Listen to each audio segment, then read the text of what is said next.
Lavar la ropa y lavarnos a nosotros mismos parece una tarea bastante trivial.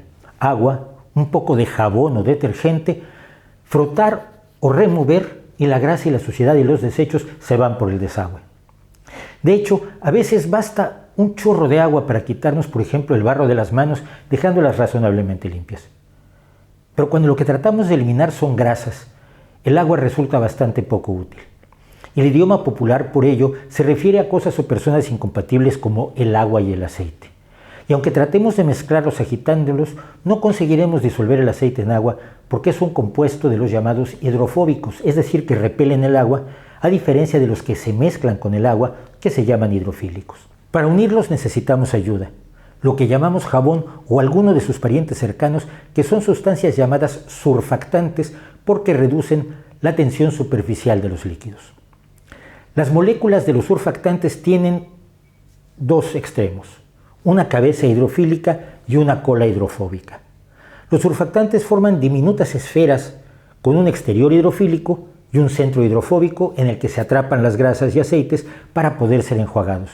Es la magia química que ocurre todos los días cuando fregamos los platos o lavamos la ropa y vemos cómo el aceite se disuelve en agua gracias al detergente. De hecho, parece muy afortunado que en un universo pletórico de suciedad, grasas, aceites, pringue y polvo, exista una sustancia capaz de lograr esta hazaña, convertida en puente entre lo que nos molesta y el agua que puede librarnos de ello.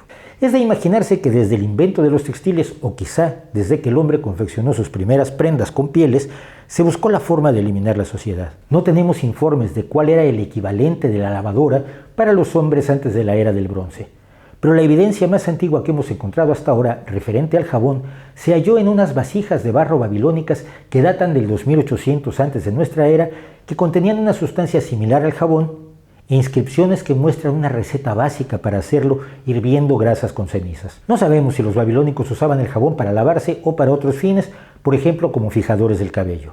Sí sabemos, gracias a un papiro del 1550 antes de la era común llamado Ebers, que los antiguos egipcios mezclaban aceites animales y vegetales con diversas sales alcalinas para producir un material similar al jabón que usaban como medicamento para la piel y también para lavarse. En cambio, los griegos se bañaban sin jabón utilizando bloques de arcilla, arena, piedra pómez y cenizas para luego untarse el cuerpo con aceite y quitárselo con una herramienta llamada estrígil, mientras que la ropa se lavaba con cenizas que tienen cierta capacidad de eliminar las grasas. Diversas arcillas tienen también propiedades surfactantes y se han utilizado para lavar textiles.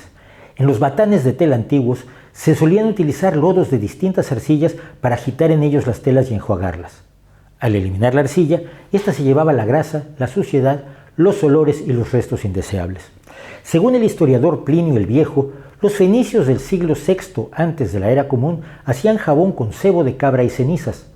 Los romanos, por su parte, utilizaban orina como sustituto de la ceniza para fabricar jabón, que se usaba ampliamente por todo el imperio, aunque algunos seguían usando el aceite de oliva por distintos motivos. Por ejemplo, el sudor con aceite de oliva, que los gladiadores más famosos se quitaban con el estrígil, se vendía al público como hoy se pueden vender souvenirs de atletas o estrellas musicales. La palabra jabón en sí se origina, según Joan Corominas, en la palabra latina sapo, que procede del germánico saipón, nombre que distintos grupos supuestamente bárbaros daban al jabón que producían a partir de grasas animales y cenizas vegetales. Otra opción de limpieza eran unas 20 especies de plantas que hoy conocemos precisamente como saponarias y que contienen una sustancia, la saponina, que produce espuma cuando se agita en el agua.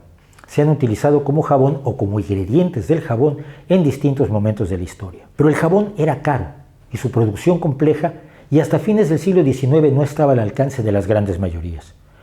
Nuevos métodos de producción descubiertos por los químicos franceses Nicolas Leblanc primero y Michel-Eugène Chevreul después redujeron notablemente el precio de producción del jabón.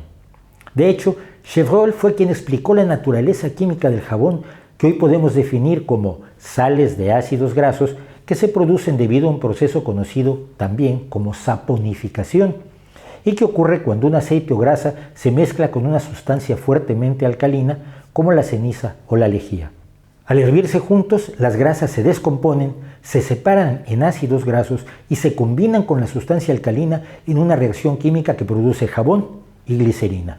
No hubo más novedades en el jabón salvo por refinamientos en su producción, añadiendo perfumes, haciéndolo más suave para el cuidado personal o más fuerte según las necesidades, quitando la glicerina en todo o en parte, usando distintos tipos de grasas y álcalis.